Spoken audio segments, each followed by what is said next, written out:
श्री गुरुभ्यो नमः। वेदांत सार की इस स्वाध्याय श्रृंखला में मैं जानकी शरण आचार्य आप सभी का स्वागत करता हूँ। इस स्वाध्याय की श्रृंखला के गत भाग में हमने अज्ञान की जो दो प्रकार की समष्टि और व्यष्टि इस प्रकार दो भेद बताए हैं, उन दोनों भेदों का और उन दोनों भेदों से उपहित यानी अज्ञान की समष्टि और अज्ञान की व्यष्टि से उपहित जो चैतन्य है, क्रमशः ईश्वर और प्राज्ञ, उन दोनों का निरूपण, उन दोनों के गुणों का वर्णन हमने पढ़ा। और साथ में ग्रंथकार ने यह भी बताया था कि ये जो अज्ञान की समष्टि से उपहित चैतन्य ईश्वर और अज्ञान की व्यष्टि से उपहित चैतन्य प्राज्ञ, इन दोनों में वस्तुतः परमार्थ दृष्टि से कोई भेद नहीं है, अपितु दोनों में अभेद ही है। इतना वर्णन करने के बाद में आज हम इस वेदांत सार की स्वाध्याय श्रृंखला के 8वें भाग में अज्ञान की दो प्रकार की शक्तियों का हम विवेचन करेंगे। ये दो प्रकार की शक्तियाँ आवरण शक्ति और विक्षेप शक्ति, ये दोनों प्रकार की शक्तियाँ क्या हैं, इनके द्वारा किस प्रकार से नाना प्रकार के प्रपंच की उत्पत्ति होती है, इस विषय का हम स्वाध्याय करेंगे। तो चलिए आज का हम स्वाध्याय शुरू करते हैं।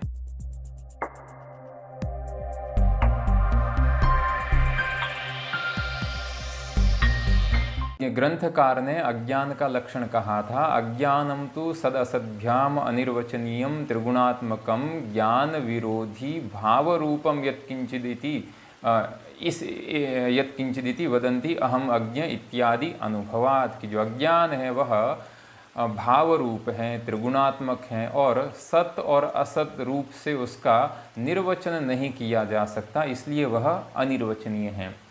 हम यहाँ अज्ञान की दो प्रकार की शक्तियों का निरूपण करने से पहले ये जो अज्ञान है, इस अज्ञान के बहुत सारे पर्यायवाची पद वेदांत दर्शन के विभिन्न ग्रंथों में प्रयुक्त होते हैं, उन पर्यायवाची पदों का संक्षेप से परिचय प्राप्त करते हैं। तो वेदांत के बहुत सारे ग्रंथों में इस अज्ञान के बहुत सारे पर्यायवाची पद हैं, लगभग 12 से 13 के करीब पर्यायवाची पद है। उनमें से कुछ मुख्य पर्यायवाची पदों का हम परिचय प्राप्त करेंगे। जैसे अज्ञान के लिए कहीं कहीं माया कहा है, कहीं अविद्या कहा है, कहीं अव्यक्तम कहा है, कहीं अव्याकृतम भी कहा है, कहीं प्रकृति भी कहा है और कहीं परमात्म शक्ति ही यानी देवात्म शक्ति भी कहा है। तो ये सभी अज्ञान के पर्यायवाची पद हैं और इन सभी का अर्थ स्थूल दृष्टि से एक ही है। यद्यपि वेदांत दर्शन के जो प्रकरण ग्रंथ और कुछ वाद ग्रंथ हैं, उनमें इन सभी पर्यायवाची पदों में अत्यंत सूक्ष्म भेद हैं, उस भेद का निरूपण किया गया है। हम उस अत्यंत सूक्ष्म भेद का निरूपण नहीं करके ये जो मुख्य मुख्य अज्ञान के पर्यायवाची पद हैं, ये अज्ञान की किस शक्ति को या अज्ञान के किस अंश को लेकर उनका इस तरह से नामाभिधान किया है, उसका हम थोड़ा विचार करते हैं। सबसे पहले उसको हम कहते हैं अज्ञानम। तो यहाँ जो अज्ञानम का यह अर्थ है कि यह जो अज्ञान है यह ज्ञान का विरोधी है, क्योंकि यहाँ नए जो पद हैं वह विरोध का वाचक हैं। अतः ज्ञान का विरोधी होने के कारण इसको अज्ञान कहते हैं। इस अज्ञान का दूसरा नाम माया भी है। माया का क्या अर्थ है? तो माया के दो अर्थ हैं। एक अर्थ ऐसा है कि माँ इत्युक्ते माँ न विद्यते और या इत्युक्ते सा इत्युक्ते न विद्यते सा, अर्थात कि ये जो है माया है यह वस्तुतः परमार्थ स्वरूप से इस माया की कोई स्थिति नहीं है। जिस प्रकार से ब्रह्म की परमार्थ स्वरूप से स्थिति होती है, माया की वैसी कोई परमार्थ दृष्टि से स्थिति नहीं होती, इसलिए इसको माया कहते हैं। ये माया की पहली व्युत्पत्ति है। और दूसरी वस्तुतः माया की व्युत्पत्ति है कि जो विशुद्ध सत्व प्रधान होती है वह माया होती है, क्योंकि अज्ञान है, उस अज्ञान में तीनों गुण हैं, सत्व रजस तम। तो जिस समय उस अज्ञान में विशुद्ध सत्व है वह प्रधान रहता है, तब उसी अज्ञान का नाम माया होता है। और इस अज्ञान का दूसरा पर्यायवाची पद अविद्या भी है। तो अविद्या का यहाँ अर्थ है कि जब उस अज्ञान में सत्व का प्रधान तो हो, यानी रजोगुण और तमोगुण तो अभिभूत हो, और सत्व गुण है वह प्रधान हो, किंतु वह सत्व विशुद्ध नहीं होकर मलिन सत्व होता है, तब उसी अज्ञान का नाम अविद्या होता है। तो इस प्रकार से यहाँ माया और अविद्या में यह भेद हुआ कि विशुद्ध सत्व प्रधान है वह माया है, और मलिन सत्व प्रधान है वह अविद्या है। ये जो अज्ञान है, माया है, इसको वेदांत और उपनिषदों में कहीं कहीं प्रकृति भी कहा गया है। इसको प्रकृति कहने का तात्पर्य यह है कि यह समस्त जो दृश्यमान चराचर जो जगत हैं, तो ये जो चराचर जगत का मूल कारण यह है। इसलिए मूल कारण होने के कारण जो चैतन्य के प्रतिबिंब से युक्त यह जो माया है, यह समस्त जगत का कारण है, और समस्त जगत का कारणभूत होने के कारण इस माया को प्रकृति भी कहा गया है। प्रकृति ही नाम कारणम। इस माया के लिए कहीं कहीं अव्यक्तम इस प्रकार के पद का भी प्रयोग है। तो अव्यक्तम इसलिए इसको कहा गया है, इसलिए कहा गया है क्योंकि यह जो नाम और रूप इत्यादि के द्वारा जिसकी अभिव्यक्ति होती है उसको हम कहते हैं व्याकृतम अथवा व्यक्तम। ये जो माया है, यह माया इस जगत की उत्पत्ति से पहले नाम और रूप के द्वारा प्रसिद्ध नहीं होती है। नाम और रूप के द्वारा यह व्याकृत नहीं होती है, व्यक्त नहीं होती है, इसलिए इसको अव्यक्त भी कहा गया है और इसको अव्याकृत भी कहा गया है। अव्याकृत का भी अर्थ यही है कि ये जो माया है, यह माया नाम और रूप के द्वारा जगत की उत्पत्ति से पहले अपने स्वरूप को व्याकृत नहीं कर पाती है। व्याकृत का यहाँ अर्थ है अपने स्वरूप को प्रत्यक्ष अथवा अनुभव नहीं करवा पाती हैं। जैसे सामने कोई घटपट रखा हुआ है तो उसका हम प्रत्यक्ष अनुभव कर पाते हैं, क्योंकि वह व्याकृत है, वह व्यक्त है, क्योंकि उसमें नाम रूप ये अंश हैं। किंतु यह जो माया है, यह जगत की उत्पत्ति से पहले, यानी जब कारण से कार्य की उत्पत्ति होती है, तो कार्य की उत्पत्ति से पहले उस कार्य का जो कारण है, उस कारण में रहने वाली जो कार्य को उत्पन्न करने की शक्ति है, वह व्याकृत नहीं होती है, अभिव्यक्त नहीं होती है। इस कारण से इस माया को वेदांत दर्शन में अव्यक्तम अथवा अव्याकृतम भी कहा गया है।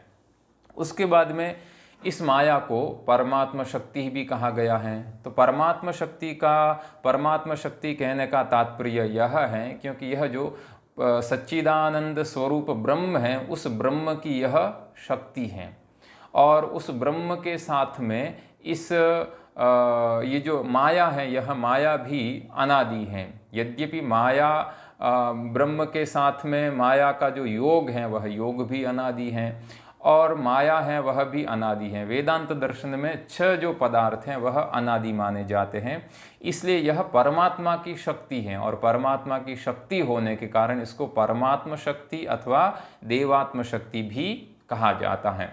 तो इस प्रकार से हम इस ग्रंथ का आरंभ करने से पहले ये जो अज्ञान के विषय में, माया के विषय में जितने भी पर्यायवाची पद हैं, उनमें से कुछ प्रमुख पर्यायवाची पदों का हमने यहाँ विवरण संक्षेप में प्राप्त किया।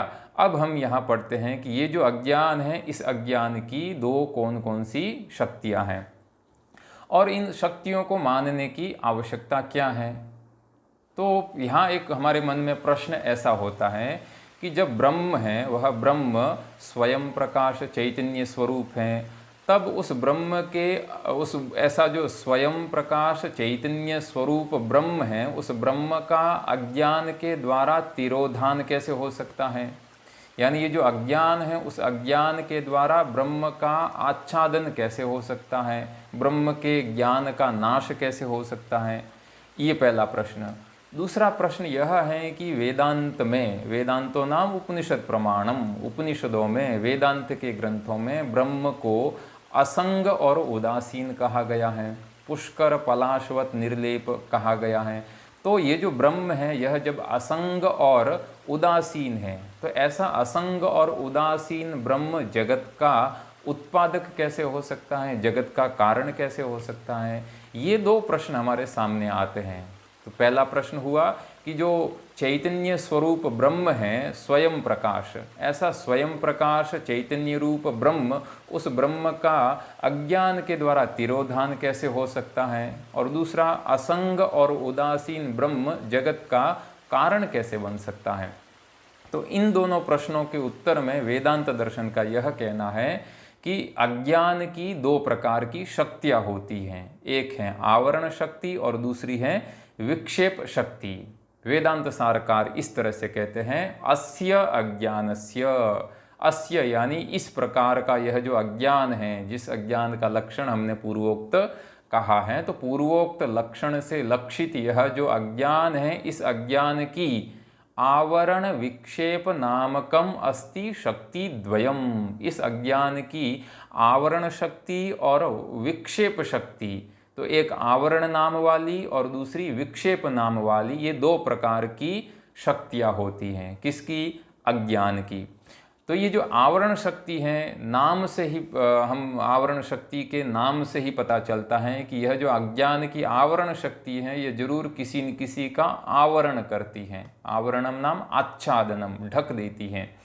तो जो अज्ञान की आवरण शक्ति होती है, वह आवरण शक्ति किसी भी वस्तु का जो स्वरूप होता है, उस स्वरूप का आवरण कर देती है, यानी उस स्वरूप को ढक देती है। जैसे मंद अंधकार में रखी हुई कोई रस्सी है, उस रस्सी का जो स्वरूप है, रज्जू का जो स्वरूप है, उस रज्जू के स्वरूप को मंद अंधकार आवृत कर देता है।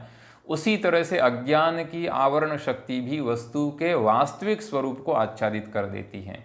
और जो विक्षेप शक्ति है, वह विक्षेप शक्ति उस आवृत वस्तु में उस वस्तु से भिन्न किसी अन्य वस्तु को उत्पन्न करती हैं। यानी विक्षेप शक्ति है, वह उसमें आवृत वस्तु से भिन्न विविध अवास्तव रूपों को उत्पन्न करने का सामर्थ्य इस विक्षेप शक्ति में होता है। तो इस प्रकार से आवरण और विक्षेप नामक जो दो प्रकार की शक्ति है, इन दो प्रकार की शक्तियों से युक्त यह जो अज्ञान है, यह अज्ञान जो सत्य चित्त और आनंद स्वरूप ब्रह्म है, उस ब्रह्म के साथ में इस अज्ञान का संपर्क है, वह भी अनादि संपर्क है। और अज्ञान की इस आवरण शक्ति से ही सत्य चित्त आनंद स्वरूप ब्रह्म का जो स्वरूप है, वह आवृत हुआ सा प्रतीत होता है। यद्यपि आवृत नहीं होता है ब्रह्म का स्वरूप, फिर भी प्रतीत होता है। कैसे प्रतीत होता है, वो एक उदाहरण के द्वारा ग्रंथकार आगे बताएंगे। और उसी ब्रह्म में इस अज्ञान की विक्षेप शक्ति के द्वारा विविध पदार्थों की सृष्टि होती है। तो इस प्रकार से ये अज्ञान की दो प्रकार की शक्ति हुई। अब ये जो अज्ञान की आवरण शक्ति है, जो वस्तु के वास्तविक स्वरूप को आच्छादित करती है, उसको समझाने के लिए ग्रंथकार ने यहाँ एक बड़ा ही सुंदर एक उदाहरण दिया है। क्या उदाहरण है, वो हम यहाँ देखते हैं।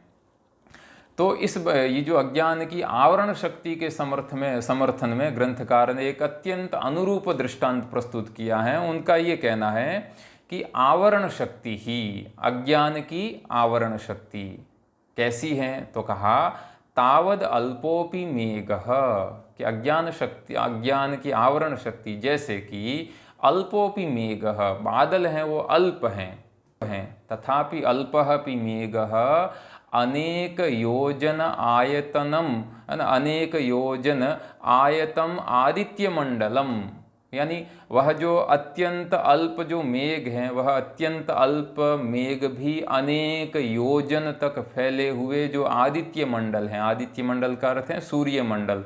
तो जिस प्रकार से सूर्य मंडल हैं, उस सूर्य मंडल को अवलोकित्री नयन पथ विधायकतया, सूर्य को देखने की इच्छा रखने वाला जो अवलोकिता है, यानी जो दृष्टा है, सूर्य को देखने की इच्छा रखने वाला जो दृष्टा है, उस दृष्टा की जो दृष्टि है, नयन पथ, यानी उसकी जो नयन पथ, यानी नेत्र के द्वारा वह जिस सूर्य को देखने के लिए प्रयास कर रहा है, तो उसका जो नयन पथ है, उस नयन पथ का विधायकतया, नयन पथ का वह बाध कर देता है, नयन पथ का वह नयन पथ को बीच में से बाधित कर देता है।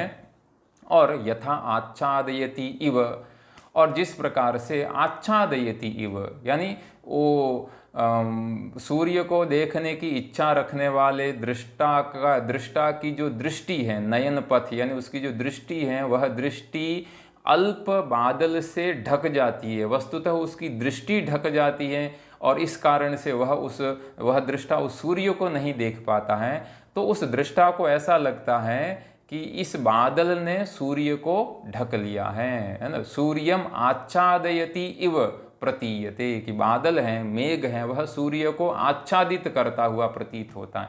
यद्यपि अनेक योजन विस्तार वाला यह जो सूर्यमंडल है, यह सूर्यमंडल अत्यंत अल्प मेघ से कथमपि इस सूर्यमंडल का आच्छादन संभव ही नहीं है, फिर भी यह जो बादल का टुकड़ा हमारी दृष्टा की नेत्र की जो रेखा है, नेत्र के द्वारा सूर्य को देखने का जो मार्ग है, उस मार्ग को ढक देता है। तो हमें ऐसा लगता है कि बादल ने उस सूर्य को ही ढक दिया है।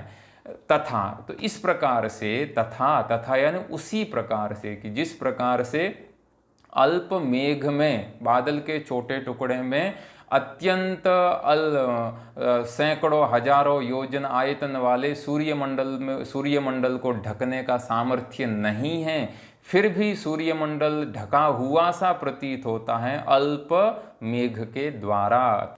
तथा अज्ञानम परिचिन्नमपि, तथा यानी उसी तरह से अज्ञानम परिचिन्नमपि, अज्ञान है वह परिचिन्न है, यानी अज्ञान है वह सीमित है, अल्प है। तथापि फिर भी आत्मानम नाम परमात्मानम, ब्रह्म को अपरिचिन्नम, और वह परमात्मा कैसा है? अपरिचिन्नम का अर्थ है परमात्मा देश काल और वस्तु की सीमा से रहित है, यानी अनंत। तो अनंत परमात्मा को भी, और वह परमात्मा कैसा है? तो कहा असंसारिणम, संसारी यानी जीव से भिन्न। तो यह जो असंसारी, संसार से भिन्न जो परमात्मा है, अपरिचिन्न परमात्मा है, अनंत परमात्मा है, उस अनंत परमात्मा को भी अवलोकित्री बुद्धिपिधायकतया, उस परमात्मा को देखने वाले जो दृष्टा हैं, उस दृष्टा की बुद्धि के ऊपर आच्छादन कर देता है अज्ञान। किंतु अज्ञान के द्वारा उस दृष्टा की बुद्धि आच्छादित होती है, तो वह जो दृष्टा है वह यह समझता है कि इस अज्ञान ने इस अनंत परमात्मा को भी आच्छादित कर दिया है। तो अवलोकित्री बुद्धि पिधायकतया आच्छादयतीव, है ना, आच्छादयती इव शब्द का प्रयोग किया है कि वस्तुतः अज्ञान में अनंत असीमित परमात्मा को आच्छादित करने का सामर्थ्य नहीं है, फिर भी वह अज्ञान दृष्टा की बुद्धि को आच्छादित कर देता है। इसलिए उस दृष्टा को परमात्मा भी अज्ञान से आच्छादित हो गया है, ऐसा प्रतीत होता है। तादृशम सामर्थ्यम, अज्ञान में इस प्रकार का सामर्थ्य होता है। तो इस प्रकार से अज्ञान की जो यह आवरण शक्ति है, उस आवरण शक्ति में यह ऐसा सामर्थ्य है कि यद्यपि वह वस्तु के वास्तविक स्वरूप को आच्छादित नहीं कर पाती है, यानी परमात्मा को वह आच्छादित नहीं कर पाती है, तथापि वह परमात्मा को आच्छादित करती हुई सी प्रतीत होती है, हमारी बुद्धि को आच्छादित कर देती है। इसलिए हमें ऐसा लगता है कि परमात्मा भी इस अज्ञान के द्वारा आच्छादित हो गया है। तो इस प्रकार का एक अज्ञान की आवरण शक्ति के विषय में दृष्टांत देकर अब ग्रंथकार ने यहाँ एक पूर्वाचार्यों के द्वारा भी प्रणीत ग्रंथ से एक उद्धरण दिया है। तदुक्तम, इस प्रकार से ग्रंथकार कहते हैं कि तदुक्तम, जैसे कि कहा भी गया है। कहाँ कहा गया है? तो ये जो उदाहरण है, घनच्छन दृष्टिर घनच्छन्नमर्कम यथा मन्यते निष्प्रभम चाति मूढ़ः तथा बद्धवद भाति यो मूढ़ दृष्टे स नित्योपलब्धि स्वरूपो हम आत्मा। यह जो पद्य है, यह पद्य शंकराचार्य जी के जो 4 शिष्य हैं उनमें से एक शिष्य है हस्तामलकाचार्य। उन हस्तामलकाचार्य के द्वारा प्रणीत एक ग्रंथ है हस्तामलकीयम, वहाँ से यह उद्धरण लिया गया है। इस उद्धरण में अज्ञान की आवरण शक्ति में क्या सामर्थ्य है उसका बड़े सुंदर तरीके से विवेचन किया गया है। क्या कहते हैं यह ग्रंथकार? घनच्छन्न दृष्टि ही कह अति मूढ़, जैसे कोई मूर्ख मनुष्य है और उस मूर्ख मनुष्य की जो दृष्टि है वह कैसी है? तो वह दृष्टि है घनच्छन दृष्टि ही। घन यानी मेघ, बादलों के द्वारा जिसकी दृष्टि है वो ढक गई है। तो बादलों के द्वारा ढकी हुई दृष्टि वाला जो मनुष्य है वह मनुष्य घनच्छन्नम अर्कम यथा मन्यते, वह मूढ़ व्यक्ति सूर्य को भी बादलों से ढका हुआ ही मान लेता है। यद्यपि उस व्यक्ति की जो दृष्टि है वह बादलों से आच्छादित हुई है, किंतु वह मानता क्या है, वह यह मानता है कि इन बादलों ने सूर्य को आच्छादित कर लिया है। तथा उसी तरह से बद्धवद भाति यो मूढ़ दृष्टि है, उसी तरह से जिस मूढ़ दृष्टि को यानी मूर्ख मनुष्य को ये जो परमात्मा है यह नित्य आनंद स्वरूप है, सत्य स्वरूप है, चित स्वरूप है, तो ऐसा जो नित्य उपलब्धि स्वरूप वाला परमात्मा है वह परमात्मा भी, नित्य मुक्त परमात्मा भी बद्धवद भाति, वह बंधन में जकड़ा हुआ है इस तरह का प्रतीत होता है। किंतु वह वस्तुतः परमात्मा कैसा है, तो वह है सह नित्योपलब्धि स्वरूप। परमात्मा तो नित्य उपलब्धि स्वरूप, उसका नित्य ज्ञान होता है। कथम अहम आत्मा, अहम अहम, इस प्रकार से उसी परमात्मा का हमें ज्ञान होता है।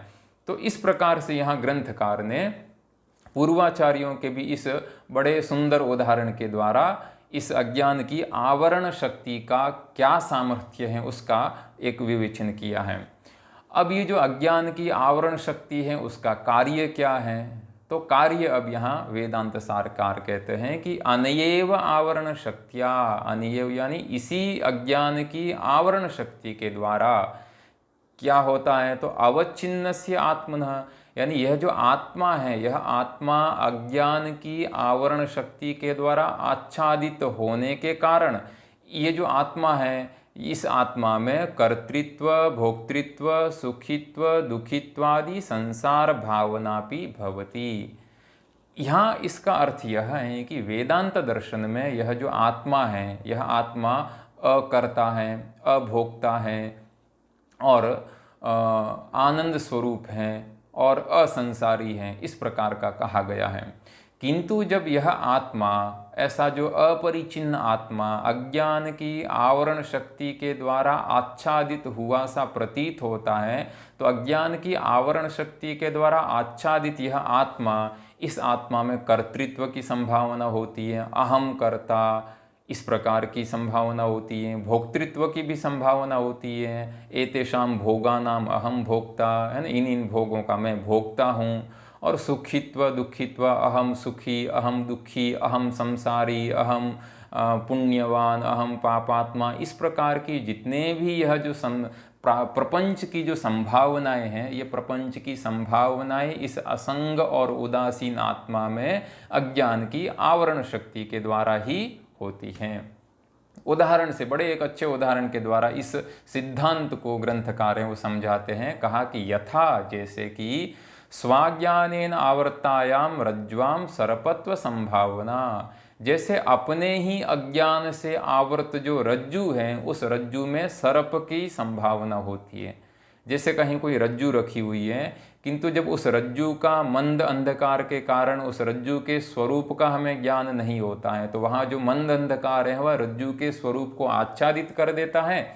तब जो अपने ही अज्ञान से, यानी रज्जु का ज्ञान नहीं हो रहा है, तो रज्जु का जो अज्ञान है उस रज्जु के अज्ञान से वह रज्जु आवृत होने के कारण उसी रज्जु में सर्पत्व की संभावना होती है, हमें सर्प की प्रतीति होती है, रज्जु को देखकर सर्प प्रतीत होने लगता है। तो रज्जु का जो वास्तविक स्वरूप है उसको आच्छादित करने वाली है अज्ञान की आवरण शक्ति, और उस रज्जु के अज्ञान से आवृत जो रज्जु है उस रज्जु में सर्प इत्यादि की संभावना है, वह संभावना विक्षेप शक्ति के कारण होती है, जो आगे ग्रंथकार कहेंगे। तो इस प्रकार से अज्ञान की आवरण शक्ति का यहाँ विश्लेषण करके अब ग्रंथकार हैं वह यहाँ अज्ञान की जो दूसरी विक्षेप शक्ति है उस विक्षेप शक्ति का भी बड़ा सुंदर तरीके से विवेचन करते हैं, उसको हम यहाँ देखते हैं। ग्रंथकार ऐसा कहते हैं कि विक्षेप शक्तिस्तु, विक्षेप शक्ति अज्ञान की क्या है, जो अज्ञान की दो प्रकार की शक्तियाँ बताई थी, आवरण और विक्षेप, उसमें से विक्षेप शक्ति तो क्या है, तो कहा यथा, जैसे कि रज्ज्वज्ञानं स्वावृत रज्जो स्वशक्त्या सर्पादिकम उद्भावयति।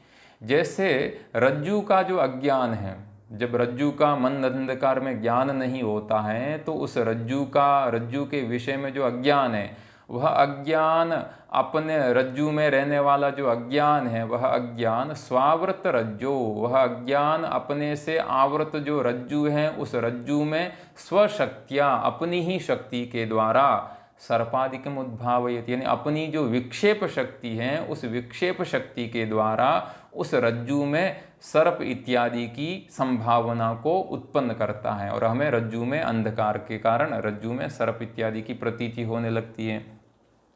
एवं अज्ञानमपि, उसी प्रकार यह जो अज्ञान है वह अज्ञान भी स्वावृत्तात्मनि, यानी अज्ञान के द्वारा आवृत जो आत्मा है उस आत्मा में भी विक्षेप शक्तियाँ, अज्ञान अपनी विक्षेप नामक शक्ति के द्वारा आकाशादि प्रपंचम उद्भावयति। यह जो आकाश, वायु, तेज, जल इत्यादि जो प्रपंच हैं, इस प्रपंच को उत्पन्न करता है। कौन? अज्ञान की विक्षेप शक्तियाँ यह आकाश आदि प्रपंच को उत्पन्न करती हैं। तादृशम सामर्थ्यम, अज्ञान की विक्षेप शक्ति में ऐसा सामर्थ्य है। तो इस प्रकार से अज्ञान की जो आवरण शक्ति है वह आत्मा के वास्तविक स्वरूप को आवृत करती है, और जब आत्मा का वास्तविक स्वरूप अज्ञान की आवरण शक्ति से आवृत हो जाता है तब अज्ञान की विक्षेप शक्ति उस आत्मा में आत्मा से भिन्न प्रपंच की उत्पत्ति करती है। इस प्रकार का ग्रंथकार ने यह जो वेदांत का सिद्धांत है अज्ञान के विषय में उसका बड़े सुंदर तरीके से विवेचन किया, और इस विवेचन को परिपुष्ट करने के लिए ग्रंथकार एक उदाहरण भी देते हैं, एक पूर्वाचार्यों के वाक्य का उदाहरण भी देते हैं कि तदुक्तम, जैसे कि कहा भी गया है कि विक्षेप शक्तिर लिंगादि ब्रह्मांडांतम जगत सृजेत, कि विक्षेप शक्ति, अज्ञान की जो विक्षेप शक्ति है वह लिंगादि, लिंगादि यानी लिंग का अर्थ है सूक्ष्म शरीर, तो सूक्ष्म शरीर से लेकर ब्रह्मांडांतम, ब्रह्मांड पर्यंत ये जो जगत है इस जगत को सृजेत, जगत की रचना करती है। ये अज्ञान की विक्षेप शक्ति में सामर्थ्य है। तो आज के इस पाठ में हमने अज्ञान की जो दो प्रकार की शक्तियां हैं उन दो प्रकार की शक्तियों का हमने विवेचन प्राप्त किया, और विभिन्न उदाहरणों के द्वारा ग्रंथकार ने अज्ञान की दो प्रकार की शक्तियाँ होती हैं इस सिद्धांत को परिपुष्ट किया। तो आज के पाठ का जो हमारा सार है उस सार को हम इस प्रकार से कह सकते हैं कि वेदांत के ग्रंथों में अज्ञान के लिए बहुत सारे पर्यायवाची पदों का भी प्रयोग किया गया है। यद्यपि ये सारे के सारे प्रयोग पर्यायवाची पद है वो समान अर्थ का बोध करवाने वाले हैं, किंतु वेदांत दर्शन के अत्यंत जो कुछ महत्वपूर्ण प्रकरण ग्रंथ हैं उन ग्रंथों में सिद्धांत की दृष्टि से अत्यंत सूक्ष्म भेद भी इन पदों में हो सकता है। इस पाठ में ग्रंथकार ने अज्ञान की दो प्रकार की शक्तियों का वर्णन किया है। अज्ञान की दो प्रकार की शक्ति होती है, आवरण शक्ति और विक्षेप शक्ति। जो ब्रह्म है वह ब्रह्म अज्ञान के द्वारा वस्तुतः आवृत नहीं होता है, अथवा हम दूसरे शब्दों में कहें तो अज्ञान में ब्रह्म को आवर्त करने का सामर्थ्य नहीं है, फिर भी अज्ञान है वह ब्रह्म, अज्ञान के द्वारा ब्रह्म आवृत हुआ सा प्रतीत होता है। जैसे अल्प बादलों में सूर्य को आच्छादित करने का सामर्थ्य नहीं है, फिर भी वह जो बादल हैं वह बादल दृष्टा की दृष्टि को बाधित कर देते हैं, इसलिए उस दृष्टा को मेघ के द्वारा सूर्य भी आच्छादित हुआ सा प्रतीत होता है। उसी तरह से यह अज्ञान भी दृष्टा की बुद्धि को बाधित कर देते हैं, इसलिए परमात्मा भी अज्ञान के द्वारा आच्छादित हुआ सा प्रतीत होता है। अज्ञान का जो संबंध है वह अज्ञान का संबंध परमात्मा यानी ब्रह्म के साथ में अनादि है, और अज्ञान के संबंध के कारण ही जो सच्चिदानंद स्वरूप जो ब्रह्म है उस ब्रह्म में अनृत, जड़, दुख रूप ये जो प्रपंच है यह प्रपंच प्रतीत होता है अज्ञान के द्वारा ही। तो यह हमारे आज का जो पाठ है उस पाठ का सार है। आप सभी हमारे इस वेदांत सार का जो ये जो स्वाध्याय प्रकल्प है उस प्रकल्प से आप जुड़े हुए हैं, और आप सब बहुत लोगों की धनात्मक प्रतिक्रिया भी हमारे पास में आ रही हैं, बहुत लोगों के प्रश्न भी आ रहे हैं। कुछ सामान्य प्रश्न होते हैं, उनका उत्तर हम सामान्य कमेंट या फ़ोन के द्वारा भी दे देते हैं, और अगर कोई ऐसा बड़ा प्रश्न होगा तो उसका हम अलग से कोई वीडियो बनाकर हम समाधान करेंगे। आप सभी लोग इस स्वाध्याय से जुड़े हुए हैं, और आप सबकी धनात्मक प्रतिक्रिया आ रही है, उसके लिए मैं आप सभी का आभारी हूँ। तो इस प्रकार से आज हमारा ये जो पाठ है, इस पाठ का हम यहीं विश्राम करते हैं। अस्तु, सर्वेभ्यो नमो नमः। अगर आपने हमारे इस चैनल को अभी तक सब्सक्राइब नहीं किया है तो आप यहाँ से सब्सक्राइब कर लीजिए, और इस बेल आइकन को भी आप दबा दीजिए ताकि आपको नया वीडियो मिल सके।